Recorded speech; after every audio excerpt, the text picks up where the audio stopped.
Auzubillahiminash-shaytanir-rajim. Bismillahir-rahmanir-rahim. Dear students, Assalamu alaikum. Hopefully you are enjoying good health at your homes and studying as well. So dear students, last lectures में हमने जो heart का structure और heart के जो cardiac cycle है उसके हमने फेजेस को भी डिस्कस किया था, कार्डिक साइकिल को भी डिटेल से डिस्कस किया था. आज का जो लेक्चर है इसमें हमारा एक रिमेनिंग टॉपिक था फ्रॉम द ब्लड, वो आज हम इंशाल्लाह हम डिस्कस करेंगे. So that was blood disorders. आज के लेक्चर में इंशाल्लाह हम ब्लड डिसऑर्डर्स को डिस्कस करने जा रहे हैं. So as per the smart syllabus दो ब्लड डिसऑर्डर्स हैं जो कि हमारे सिलेबस में इंक्लूडेड हैं. The first one is leukaemia and the second one is thalassaemia. Clear? So आज हम इन दोनों को इंशाल्लाह डिटेल्स में देखेंगे और उसमें डिटेल में जाने से पहले इनमें कुछ टर्म्स इस्तेमाल होती हैं, उनको क्लैरिफाई करने के लिए मैंने एक डायग्राम थी जो कि ब्लड सेल्स के जब हमने कंपोजिशन डिस्कस की थी उसमें मैंने नहीं बनाई थी. उसकी रीज़न सिर्फ यही थी कि क्योंकि जब मैंने इसमें जब डिसऑर्डर्स की बात आनी थी, क्योंकि उनकी टर्म्स यहाँ पर इस्तेमाल होनी थी, तो मैंने इसलिए छोड़ी थी कि वो वाले डायग्राम यहाँ पर हम डिटेल से स्टडी करेंगे. तो उसके बाद हम इंशाल्लाह इसके आज के लेक्चर में इसको कवर अप करेंगे. सो फर्स्ट ऑफ ऑल जब हम बात करते हैं ब्लड सेल्स फॉर्मेशन की, ठीक है, ब्लड सेल फॉर्मेशन में सो याद रखेंगे हमारे पास जो we have got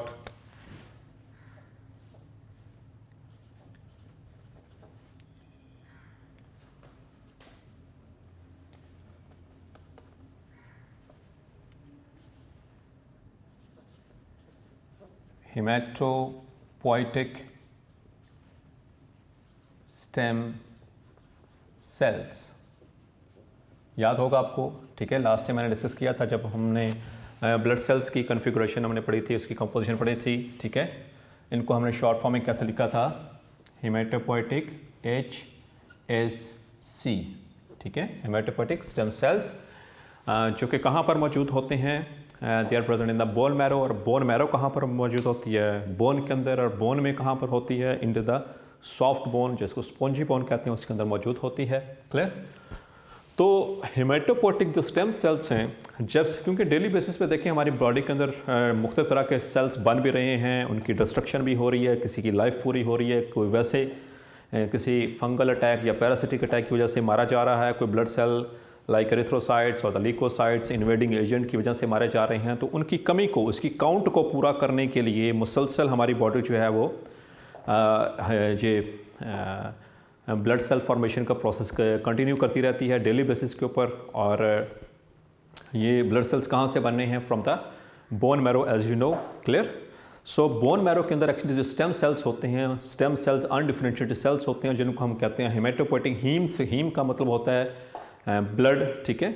So hematopoietic potential which have the cells which have the potential to form the blood cells is called as the hematopoietic stem cells. और hematopoietic stem cells ये divide करते हैं दो मेजर सेल्स के अंदर. इनमें से दो तरह के सेल्स बनेंगे.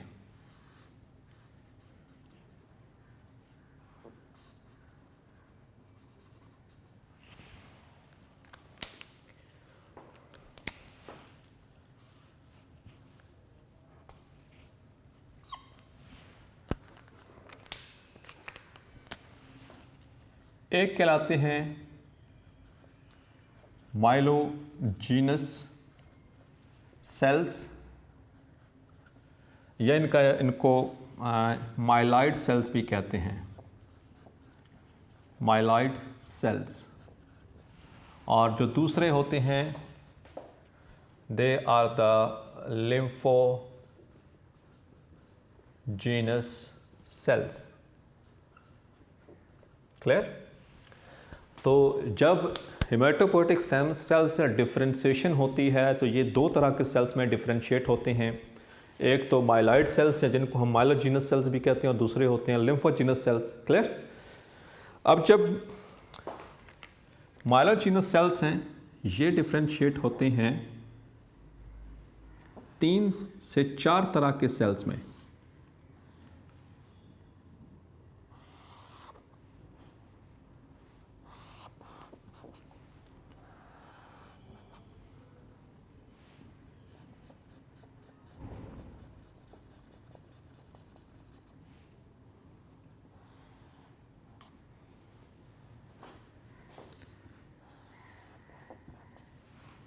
इनसे 3 तरह के सेल्स बनेंगे बेटा, याद रखेंगे। Number 1 are the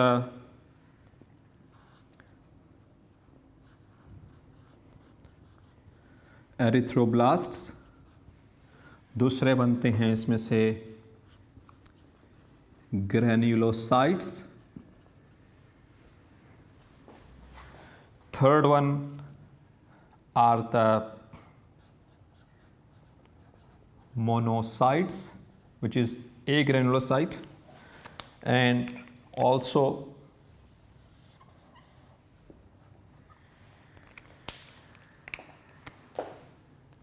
the thrombocytes.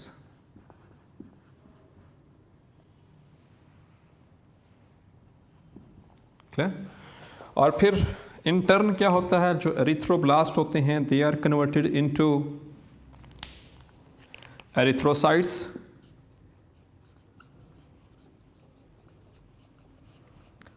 यानी कि हमारे आरबीसीस ये एरिथ्रोब्लास्ट एरिथ्रोसाइट में कन्वर्ट हो जाते हैं। जो ग्रैनुलोसाइट्स हैं वो आगे 3 तरह के सेल्स बना देते हैं।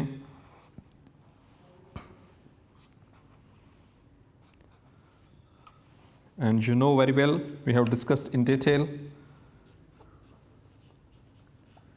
the neutrophils and eosinophils and the basophils. Clear? तो ये 3 तरह के बनते हैं और एक ग्रैनुलोसाइट जो है वो एक ही बनेगा इनमें से, दैट इज द मोनोसाइट, और बाकी बनेंगे थ्रोम्बोसाइट्स जिनको हम कहते हैं प्लेटलेट्स। और आपको याद होगा जो प्लेटलेट्स होते हैं these are not cells, these are rather the fragments of the cells from a large cell which is called as megakaryocyte. उसके जो ब्रोकन पीसेस होते हैं उनको प्लेट लाइक उनकी शेप होती है, उनको कहते हैं thrombocytes. Clear? So these are not actually the cells, these are the fragments. We have discussed in detail. You will have been clear about this, the concept of this. और फिर दूसरी जो टाइप है बेटा हेमाटोपोटिक स्टेम सेल से, वो है लिम्फोजीनस sales. लिम्फोजीनस sales भी आगे 2 तरह के सेल्स बनाएंगे, ये 2 जगह के ऊपर, ठीक है। They are into B lymphocytes and the T lymphocytes, ठीक है। और ये दोनों आगे क्या बना रहे हैं, हमारे लिम्फोसाइट्स। और लिम्फोसाइट्स में से कैसे कौन कौन से, the B and the T lymphocytes, इससे बनेंगे। क्लियर? इस तरह से हमारा जो ब्लड सेल्स की जो फॉर्मेशन है वो इस तरह से कंप्लीट होती है। Is that clear to you? Clear? Now we are going to discuss the first blood disorder, that is leukemia.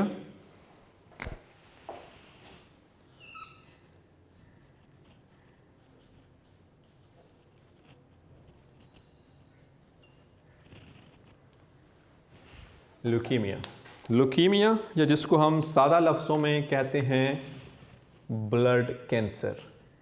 आपने अक्सर नाम ये सुना होगा टीवी एड्स के अंदर, ठीक है, ब्लड कैंसर, ठीक है। जब भी ब्लड डोनेशन के हवाले से बात हो रही होती है तो उसमें ब्लड कैंसर का जिक्र आता है। सो ब्लड कैंसर जैसे हम कहते हैं ल्यूकीमिया, और ल्यूकीमिया है ल्यूकोसाइट्स से, ठीक है। So if we are going to divide, so it is the cancer of the leukocytes, ठीक है। सो कैंसर क्या होता है, as you know that is the uncontrolled production of abnormal cells. Clear? So the uncontrolled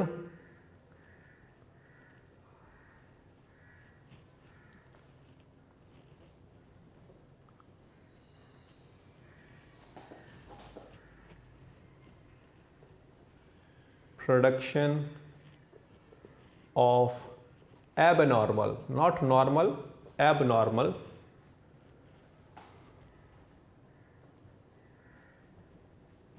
white blood cells, or which we say the leukocytes,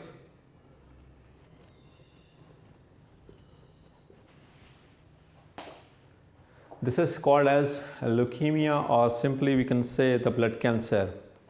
और cancer आपको पता है, आप लोग पढ़ चुके हैं बेटा, इतना नॉलेज ज़रूर होगा आपका कि कैंसर किस वजह से होता है, that occurs due to mutation.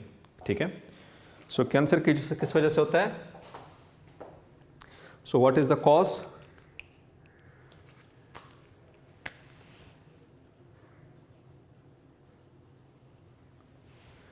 Cause बेटा इसकी होती है that the mutation in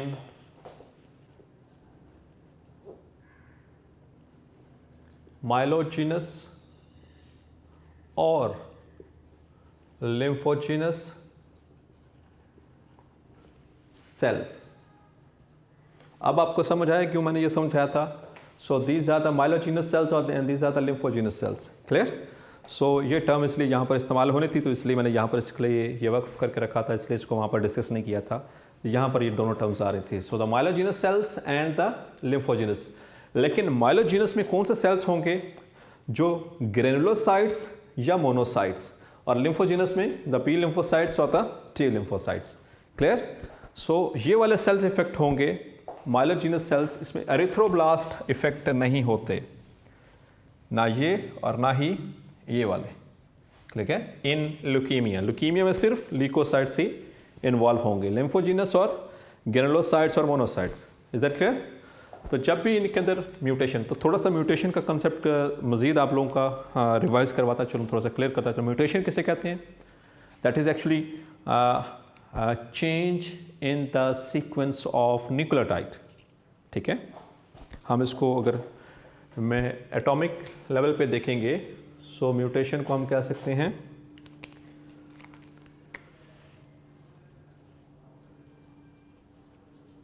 change in the sequence of nucleotides, और न्यूक्लियोटाइड से मिलकर क्या बनता है? एक gene of a particular gene. और यहाँ पर कौन सा जीन होगा जो जिसकी म्यूटेशन होगी? जो माइलोजिनस सेल्स या फिर लिम्फोजिनस सेल्स की फॉर्मेशन में इन्वॉल्व होगा, उनके अंदर म्यूटेशन होगी। जीन का पता ना बेटा आपको, जीन की डेफिनेशन यहाँ पर जीन को भी रिवाइज करते चलें ताकि मज़ीद क्लैरिफाई होता चले। जीन को हमने इस तरह से डिफाइन किया हुआ है, the particular sequence of nucleotides on DNA. DNA के ऊपर जो मखसूस एक पर्टिकुलर सीक्वेंस होता है न्यूक्लियोटाइड्स का, उसे कहते हैं gene. That is responsible for a particular protein.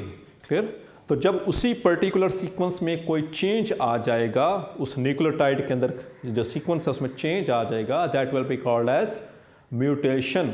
और ये किस वजह से हो सकती है म्यूटेशन? अब इसकी इटसेल्फ कौन से सोर्सेज हो सकते हैं? वो बहुत सारे सोर्सेज हो सकते हैं। ठीक है, इट इज़ जेनेटिक खास तौर पर। ठीक है, तो पहली बात ये याद रखनी है कि जो ल्यूकीमिया है, it is a genetic disorder also. ये बात इंपॉर्टेंट याद रखनी है, इट इज़ जेनेटिक डिसऑर्डर। ठीक है, so it runs in the families. Clear? तो इट में ये म्यूटेशन किस वजह से हुई होगी?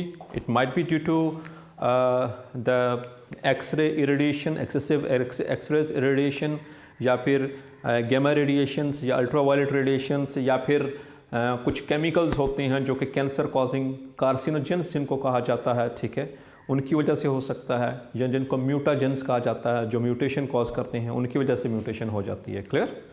तो म्यूटेशन कहाँ पर हो? अगर माइलोजिनस सेल्स, और माइलोजिनस सेल्स के कौन से हिस्से में? जो ग्रेनुलोसाइट्स और मोनोसाइट्स को बनाते हैं, या फिर लिम्फोजिनस सेल्स के अंदर म्यूटेशन, इनके जीन्स के अंदर म्यूटेशन हो जाए, तो फिर होगा ब्लड कैंसर, जिसको हम कहते हैं ल्यूकीमिया। ठीक है, तो अच्छा, ये ज़रूरी नहीं है कि जो सारे के सारे सेल्स इन्वॉल्व हो जाएं। ठीक है, ये अपने पॉइंट क्लियर रखना है कि सारे के सारे वाइट ब्लड सेल्स का कैंसर नहीं हो सकता, या ज़रूरी नहीं है कि सब के सब एक साथ में हो जाएं।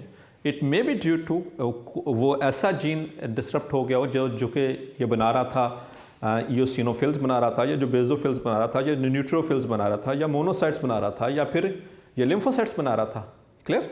तो किसी इनमें से एक जीन के अंदर म्यूटेशन आ सकती है, और फिर हम जो ल्यूकीमिया होगा, leukaemia is a generalised term, फिर हम उसको स्पेसिफाई कर लेते हैं कि कौन से सेल्स का जो है वो कैंसर हुआ या कौन से सेल्स का ल्यूकीमिया हुआ, तो उसी के एतबार से फिर हम उसकी जो है वो नॉमेनक्लेचर करते हैं। जैसे कि इयोसिनोफिलिक ल्यूकीमिया अगर किसका होगा, इयोसिनोफिल्स में, यानी वो जीन जिससे इयोसिनोफिल्स बनने थे उसकी म्यूटेशन हो जाए तो उससे इयोसिनोफिल्स सही तरह से नहीं बनेंगे, और इयोसिनोफिल्स नहीं बनेंगे तो उसका वो फंक्शन परफॉर्म नहीं कर पाएंगे, यू नो दैट, ठीक है। उसका फंक्शन में हमने बात की थी, ठीक है। नंबर 2, इसमें it may be due to change in the neutrophils, उनका सीक्वेंस में, so it will be called as neutrophilic leukaemia due to mutation in neutrophils. या इसको जो बेसोफिल्स हैं उसे हम कहेंगे basophilic leukaemia, that will be due to the mutation in the basophilic, the genes which are responsible for basophil formations, ठीक है। या फिर ये हो सकता है मोनोसिटिक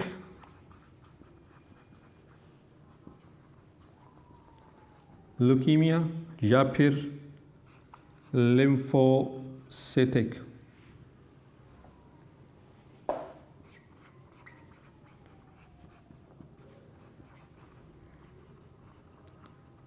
है। तो monocytic due to the mutation in monocytes genes and lymphocytic due to the in the lymphogenous, जो lymphocytes बनने थे हमारी बॉडी के अंदर उसके एतबार से हो सकता है, clear. So these are the 5 types of the cells. तो जिस सेल का भी वो जिस सेल की जीन के अंदर म्यूटेशन होगी तो उसी के हिसाब से उसका वो नेम होगा, और ज़रूरी नहीं है कि पाँचों के अंदर म्यूटेशन हो जाए, किसी एक के अंदर हो सकती है, 2 के अंदर हो सकती है, clear. So it is genetic. तो जिस सेल की म्यूटेशन हुई है तो वो अपना सेल्फ फंक्शन परफॉर्म नहीं कर पाएगा। एज यू नो, हमारी जो बॉडी का जो डिफेंस मैकेनिज्म है, हमारी बॉडी का जो इम्यून सिस्टम है, that is based upon the leukocytes. तो उनमें से जो ल्यूकोसाइट अफेक्ट होगा तो उसके जो एबिलिटी होगी वो नॉर्मल फंक्शन परफॉर्म करने की वो लॉस हो जाएगी। आमतौर पर जो माइलोजिनस सेल्स हैं, ये वाले सेल्स, ये किस में इनके अंदर कन्वर्ट होते हैं, ये बोन मैरो के अंदर होते हैं माइलोजिनस सेल्स।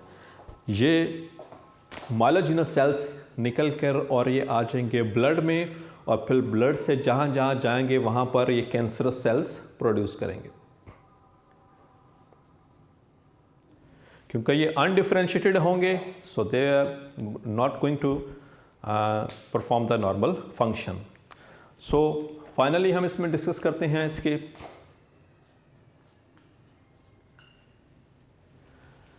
इसका treatment. Though it's very expensive but it could be approached.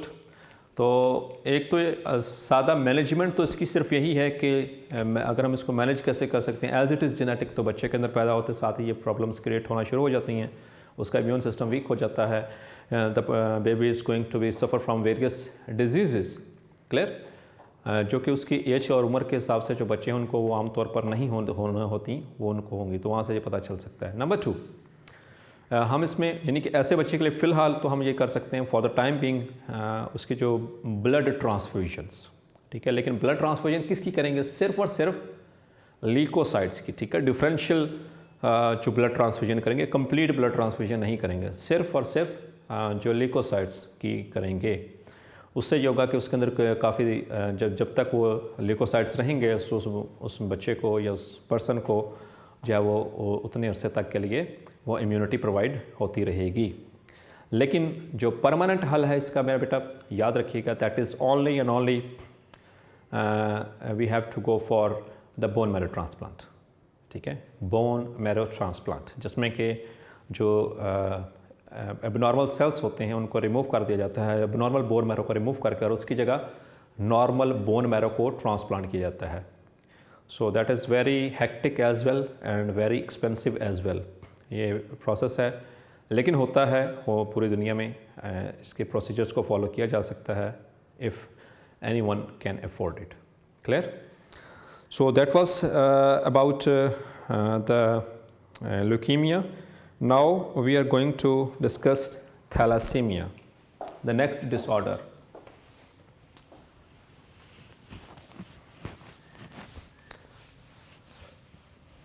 सो आपने नाम सुना होगा कभी, आमतौर पर टेलीविजन्स के अंदर, टीवीज़ के अंदर, एड्स के अंदर इसका भी नाम आता है. Clear?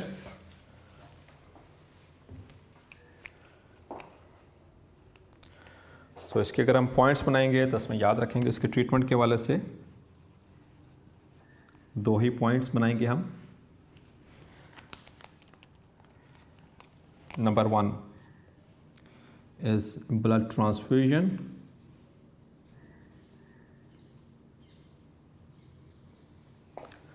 but only of leukocytes, not the complete blood transfusion. And number 2 is bone marrow transplant. Okay? So now we are going to discuss the thalassemia.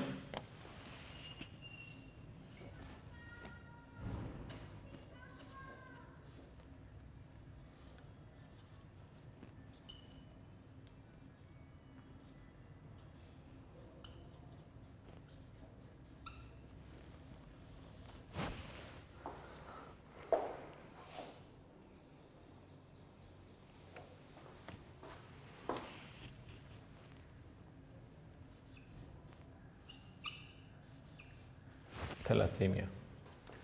So actually it is also, first of all, it is a genetic disorder. You should have to remember.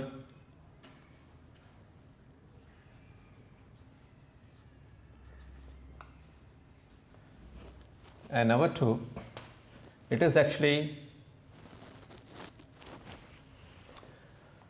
a combination of 2 words. एक American paediatrician है,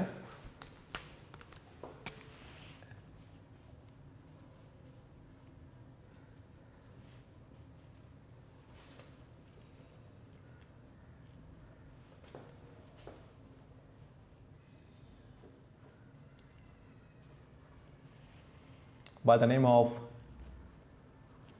Thomas B. Cooley. तो इस scientist ने इसको discover किया था. Paediatrician कहते हैं बेटा जो बच्चों का डॉक्टर होता है, बच्चों का चाइल्ड स्पेशलिस्ट, जिसे हम सादा लफ्ज़ों में कहते हैं ना, बच्चों का डॉक्टर, बच्चों का स्पेशलिस्ट जो होता है, चाइल्ड स्पेशलिस्ट, उसे कहते हैं पीडियाट्रिशियन. थॉमस पी कूले, इसी के नाम से, इस वजह से थैलासीमिया का एक और कॉमन नेम भी है, इसे कूलेज एनीमिया भी कहते हैं. It is also called as Cooley's anaemia. Cooley's anaemia भी कहा जाता है. तो उस साइंटिस्ट के बिहाफ के ऊपर कूलेज एनीमिया कहा जाता है. Thalassaemia, it is a combination of 2 words, thalassa and emia. So thalassa means sea and emia means blood. ठीक है, ये 2 वर्ड्स की कॉम्बिनेशन है thalassaemia. Thalassa means sea and emia means the blood or a heme. So in Greek language it is taught, इसके meaning है. So actually it is a problem of red blood cells. Clear? So you are going to know this is a disorder regarding the production of abnormal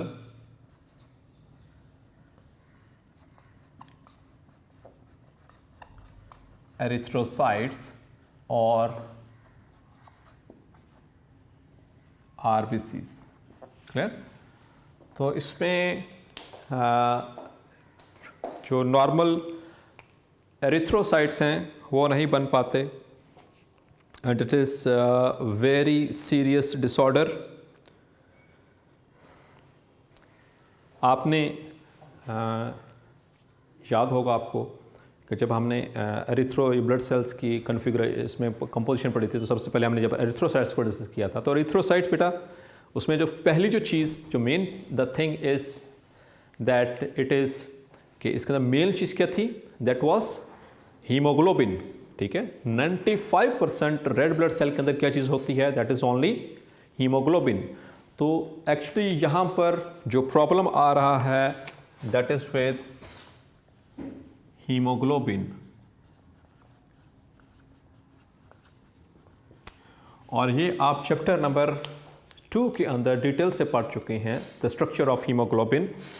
कि haemoglobin जो है it is made up of 4 chains. ठीक है, 2 alpha and 2 beta chains.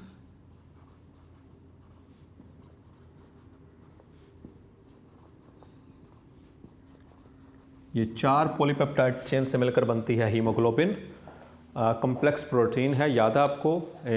Her alpha chain के अंदर होती हैं 141 amino acids, और हर बीटा चेन के अंदर होते हैं 146 amino acids. The total makeup of 574 amino acids. तो यहाँ पर जो एक्चुअल जो प्रॉब्लम आता है कि ये चेन ही मिस हो जाती है पूरी की पूरी। ठीक है, so there is the missing of the chains. और आम तौर पर जिसे हम कंसीडर करते हैं जो कि डेंजरस होता है, that is the missing of the beta chains, the beta chains. ठीक है, उसमें से ये भी पॉसिबल है कि सिर्फ एक बीटा चेन ना हो, एब्सेंट हो। ठीक है, या ये भी पॉसिबल है कि ये दोनों चेन्स एब्सेंट हो। क्लियर, तो ये दोनों में से कोई एक हो सकता है कि चेन सी पूरी की पूरी पॉलीपेप्टाइड चेन ही एब्सेंट है। तो जब वो पूरी की पूरी पॉलीपेप्टाइड चेन ही एब्सेंट होगी तो उस सूरत में द नॉर्मल हीमोग्लोबिन नहीं बनेगी। नॉर्मल हीमोग्लोबिन नहीं बन पा रही तो उससे नॉर्मल रेड सेल नहीं बनेगा। नॉर्मल रेड सेल नहीं बन पा रहा, सो उससे क्या होगा, the red cell will be unable to perform its normal function. So उसकी फंक्शन में, नॉर्मल फंक्शन में हमने क्या बात की थी कि what was it's normal function, that is it transport the gases, oxygen and the carbon dioxide. तो ये उनको ट्रांसपोर्ट करता है। तो जब ये एबनॉर्मल, इनमें से चेन ही नहीं है, चेन नहीं है तो हीमोग्लोबिन का स्ट्रक्चर सही नहीं है, हीमोग्लोबिन सही नहीं है तो फिर आरबीसी सही नहीं है। So they will be unable to carry oxygen as well as the carbon dioxide. ठीक है, उनकी ट्रांसपोर्टेशन वो है वो मुतासर। और ये इट इज़ वेरी सीरियस, क्योंकि हम ऑक्सीजन के बगैर नहीं रह सकते और उसके मेटाबॉलिज्म के नतीजे में जो कार्बन डाइऑक्साइड प्रोड्यूस हो रही है उसको रिमूव किए बगैर भी नहीं रह सकते।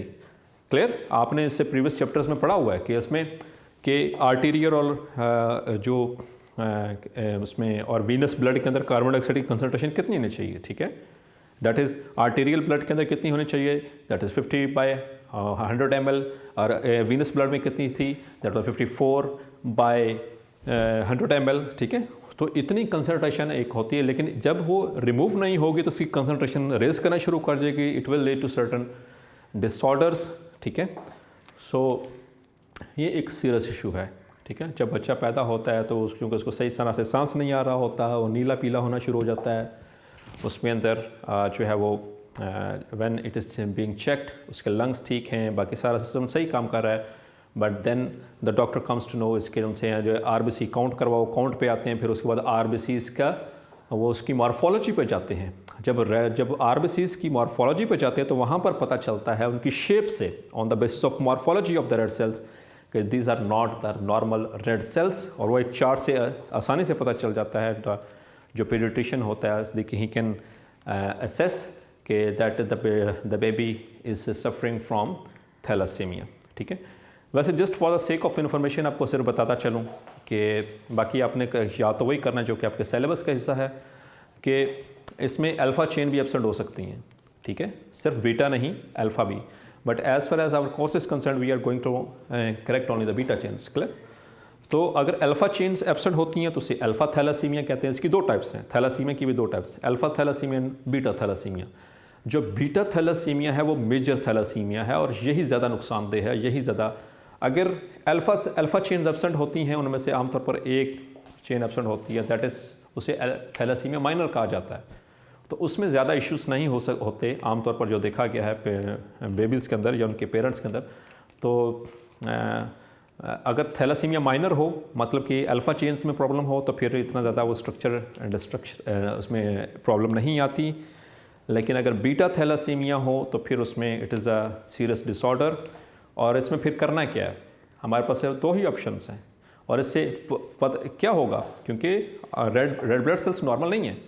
अच्छा, इसमें वर्ड इस्तेमाल हुआ है एनीमिया का। एनीमिया के हवाले से आपको हाउ नो होगी, मैं सिर्फ रिवाइज करवाता चलूँ आपको। एनीमिया कहते हैं, हम उसको डिफ़ाइन इस तरह से करते हैं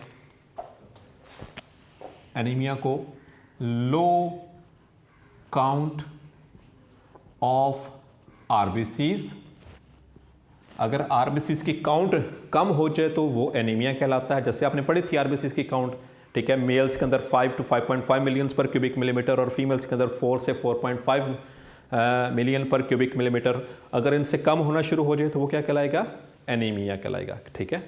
या फिर ऐसा हो कि हीमोग्लोबिन कंसंट्रेशन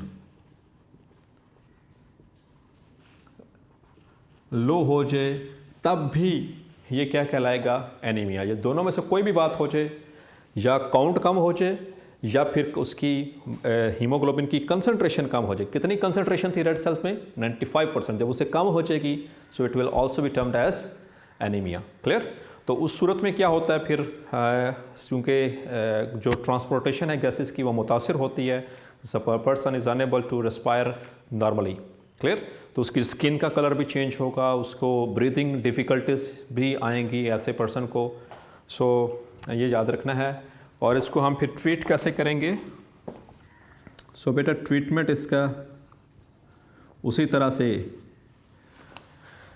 मैं एक तो मैनेजमेंट है जो कि हम बात करते हैं, उसको ट्रीटमेंट में शामिल कर देते हैं, that is a regular blood transfusion. क्योंकि हमें पता है कि एक रेड ब्लड सेल की अप्रॉक्सीमेट लाइफ कितनी है, that is about approximately 120 days और अप्रॉक्सीमेटली 4 मंथ्स बनते हैं, 4 महीने।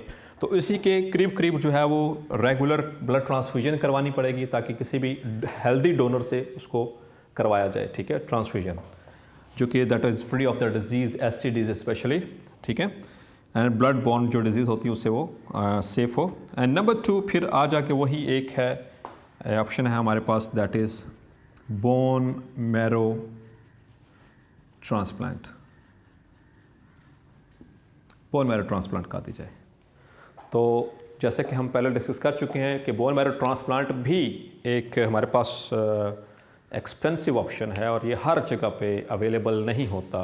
You have to, specially in Pakistan तो नहीं, और मैंने तो कहीं पे भी नहीं सुना, you have to go for abroad, ठीक है, इसके ट्रीटमेंट के लिए। That is very expensive and normally जो फैमिलीज हैं they are unable to afford, तो वो फिर उस पे केस पे गुजारा करते हैं। जब तक उस बंदे ने ज़िंदा रहना है तो उसको रेगुलर ब्लड ट्रांसफ्यूजन से ही कराता रहेगा रिगार्डिंग द थैलेसीमिया। अब इसमें एक याद इम्पॉर्टेंट जो बात रखने वाली है कि जो बीटा चेन्स होती हैं ये एब्सेंट होती हैं। ऐसे जब ये एब्सेंट होंगी तो इनको रिप्लेस करेंगी एफ चेन्स, जिसको कहते हैं फीटल चेन्स, ठीक है, एफ चेन्स उनको कहा जाता है। इनकी जगह पे वो होंगी जो कि नॉर्मल स्ट्रक्चर नहीं होगा। फीटस किसे कहते हैं, आपको पता है, जब वो बेबी जो 3 मंथ्स से अबव हो जाता है माँ के पेट में, उसके ऑर्गन्स की डेवलपमेंट हो जाती है, तो 3 महीने के बाद हम उस को फीटस कहते हैं। क्लियर।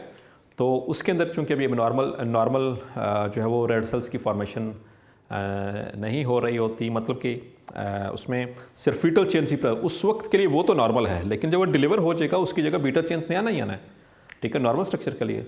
लेकिन ऐसे बच्चों में एक अलग से एक चेन्स देखी गई हैं जिनको हम एफ चेन्स कहते हैं या फीटल चेन्स कहते हैं, जो कि रिप्लेस करती हैं इन बीटा चेन्स को। सो that is all about today's lecture, जिसमें हमने जो है ब्लड डिसऑर्डर्स हैं उसमें डिस्कस किया। यही 2 ब्लड डिसऑर्डर्स जो है वो मौजूद थे। इसके ख़ास सिम्टम्स याद रखने हैं, इसकी वजह से होगा क्या। एक हमारी बुक में टर्म है स्प्लीनोमेगैली। स्प्लीनोमेगैली, स्प्लीनो का मतलब है, यह वर्ड है स्प्लेन से। स्प्लीन आपको पता है ना, जिसे हम उर्दू में तिली कहते हैं।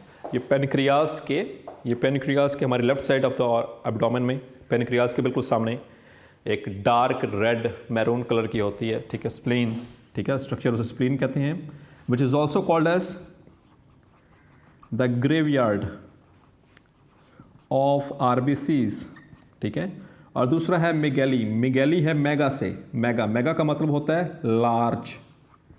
तो इसके स्प्लीनोमेगैली किसकी वजह से होगी? Due to the thalassaemia. ये सिम्टम उन बच्चों में देखा जाएगा, उनकी स्प्लीन एनलार्ज होगी, बड़े साइज़ की होगी, क्योंकि जो भी रेड सेल मरते हैं तो वो सबसे पहले जाते हैं स्प्लीन में जाकर दफन होते हैं। वहाँ से फिर उनके आगे वो जो हीम और ग्लोबिन अलग होती है, और हीम फिर वो चली जाती है लिवर के अंदर, वहाँ पर उसकी वो फिर आगे डिग्रेडेशन कंप्लीट होगी।